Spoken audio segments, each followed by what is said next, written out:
तो हम लोग एक इवोल्यूशनरी बायोलॉजी का एक टॉपिक पढ़ते हैं जो कि बहुत ही इंपॉर्टेंट है और बहुत ही पूछा भी जाता है, ठीक है। और इससे रिलेटेड क्वेश्चन भी होते हैं। ऑलरेडी मैंने हार्डी-वीनबर्ग इक्विलिब्रियम के बारे में बता रखा है आप लोगों को, कैसे होता है, कैसे ऑपरेट होता है, कौन कौन होते हैं जो हार्डी-वीनबर्ग इक्विलिब्रियम को इन्फ्लुएंस करते हैं। ये भी जो ये टॉपिक है this called the natural selection, एक बहुत इंपॉर्टेंट टॉपिक है।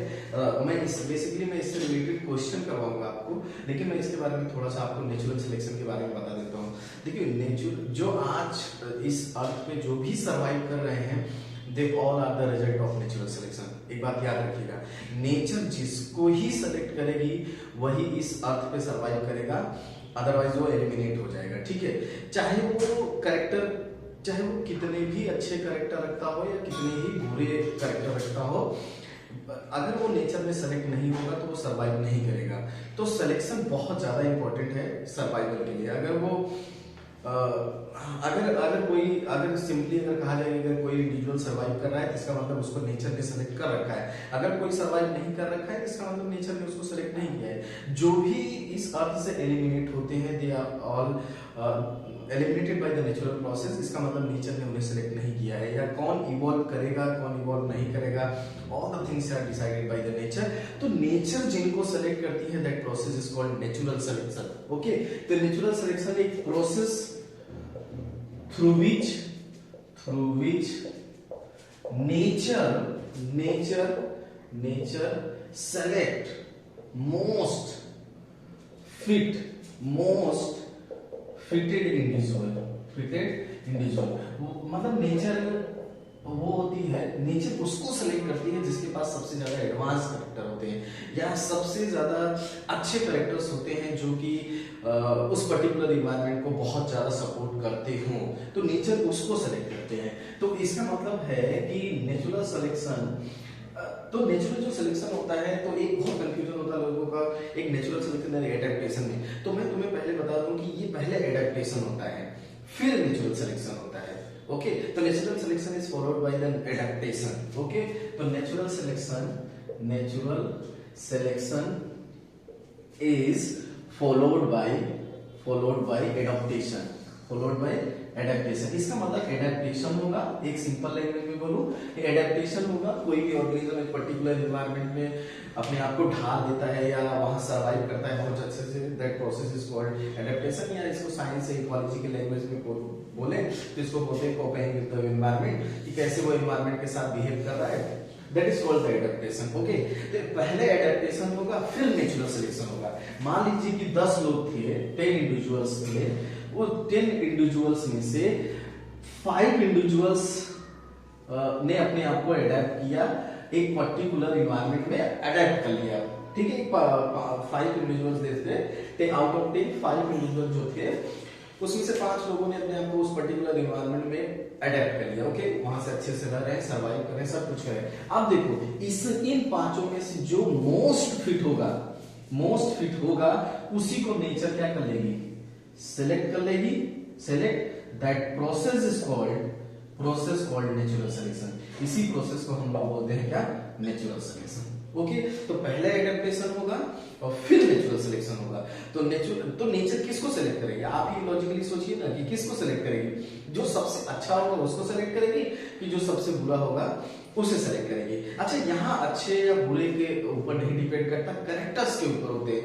वो कैरेक्टर जो उस पर्टिकुलर एनवायरमेंटल कंडीशन में किसी भी इंडिविजुअल को सरवाइव करने में हेल्प करते हैं, नेचर उसी को सेलेक्ट करेगी।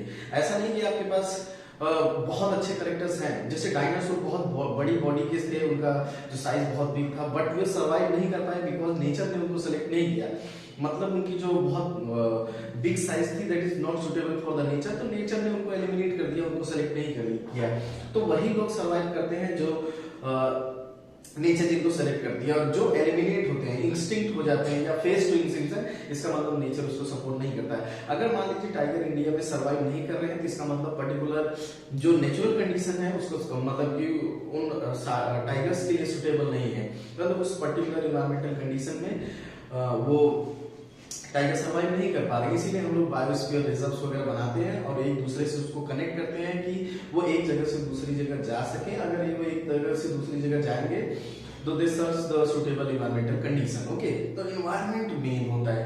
आप चाहे जितना ही कर लीजिए, जैसे आपका क्या है कि कोरोना जो अभी जो कोरोना वायरस चल रहा है, तो उसमें क्या है कि नेचर ने जिनको सेलेक्ट कर रखा है उनको मरने नहीं देगी। जो इस पर्टिकुलर इन्वायरमेंटल कंडीशन में अपने आप को ढाल लेंगे या नेचर जिनको सेलेक्ट कर लेगी वो सर्वाइव करेंगे, और जो नहीं होंगे वो ऑब्वियस बात है वो एलिमिनेट हो जाएंगे। तो नेचुरल सिलेक्शन बहुत ही इंपॉर्टेंट प्रोसेस है नेचर का। तो नेचर उसी को याद रखना कि उसी को सेलेक्ट करेगी जो कि एडेप्टेड है, एक पर्टिकुलर एनवायरनमेंट में रह रहे हैं, और जो उनमें से जो सबसे बेस्ट होगा, जो सबसे फिटेड होगा, वो सर्वाइव करेगा। ओके, नेचुरल सिलेक्शन जब ऑपरेट होता है तो कहा जाता है कि वो 3 मेथड से ऑपरेट होता है natural selection. Okay, 3 particular follow करता है कि आप देखिए कि आपकी बुक में बना भी हुआ है, एक डायग्राम बना हुआ है, आप देखिए। मान लो हाइपोथेटिकल डायग्राम कि एक डायग्राम मेरे पास ये है। ये देखो बच्चों, ये मीन होता है, जनरली लिखते नहीं, इसको मीन मीडियन भी बोलते हैं। ये मीन है। इसका मतलब मान लीजिए कि मतलब इस पर्टिकुलर ग्राफ में हम देख रहे हैं कि जो नेचर है ना, नेचर है वो जो मीडियम साइज के है ना, मीडियम साइज के जो इंडिविजुअल हैं उनको क्या कर रहा है कि इंडिविजुअल को सरवाइव कर रहा है, उनको सपोर्ट कर रहा है उनके सर्वाइवल में।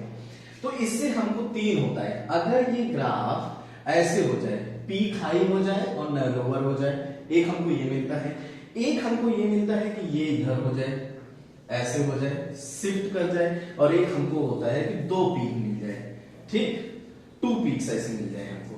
ठीक, 2 मीन मिल गई। तो अगर इसी ग्राफ का ये अगर नैरो हो रहा है, मतलब सारे जो इंडिविजुअल हैं वो मीडियम की तरफ एक्युमुलेट हो रहे हैं, इसका मतलब ये सिलेक्शन कैसा है? ये है स्टेबलाइजिंग। इसका मतलब एक पर्टिकुलर फिनोटाइप अब स्टेबलाइज हो जाएगी, जो इसके आसपास वाले हैं सब क्या हो जाएंगे? एलिमिनेट हो जाएंगे। ओके, अब देखो ये हमारा ग्राफ यहाँ मिडिल में है, अब ये ग्राफ हमारा क्या हो रहा है? शिफ्ट हो रहा है। तो इसका मतलब ये कैसा है? डायरेक्शनल है।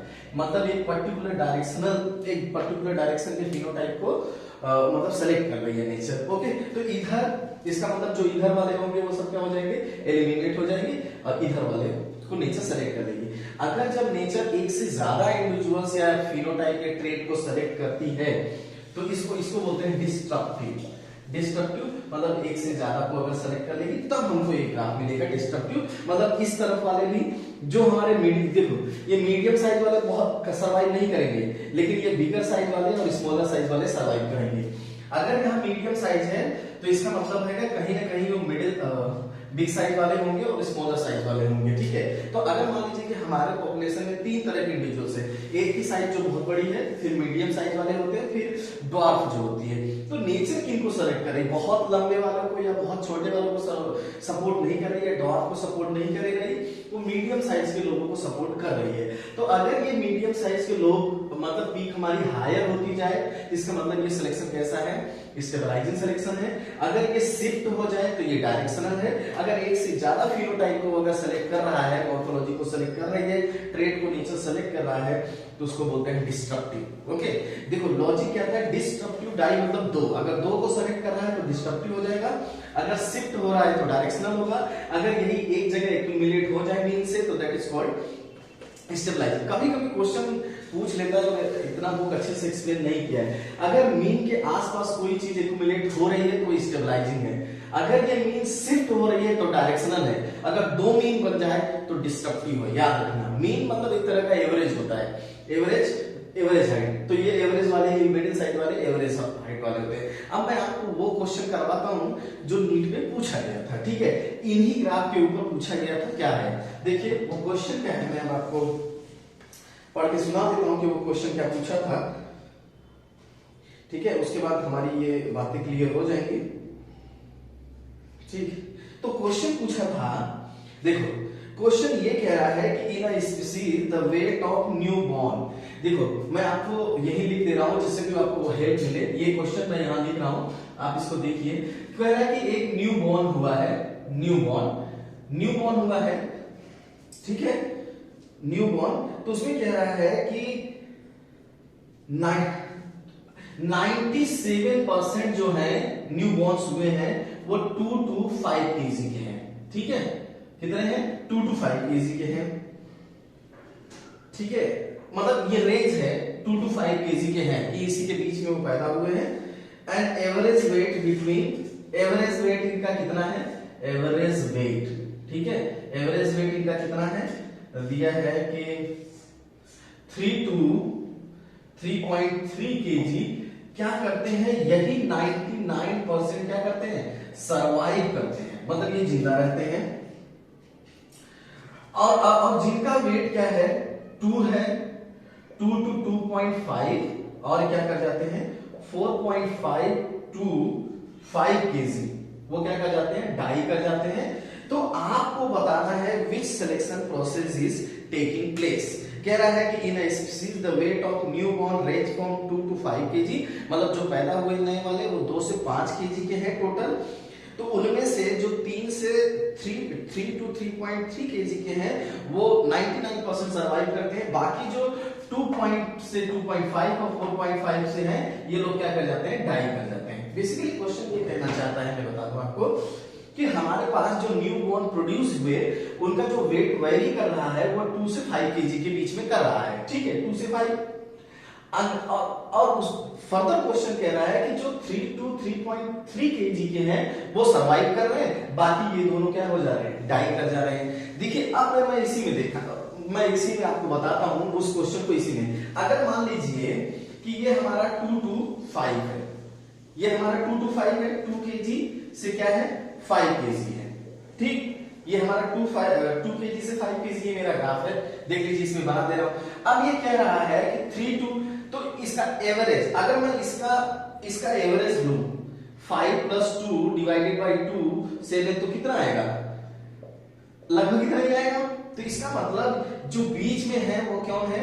3 to 3.3 kg वाले, ये जो बीच में आ रहे हैं वो आ रहे हैं। इस और क्या कह रहा है कि यहां से 2.5 वाले डाई कर जा रहे हैं।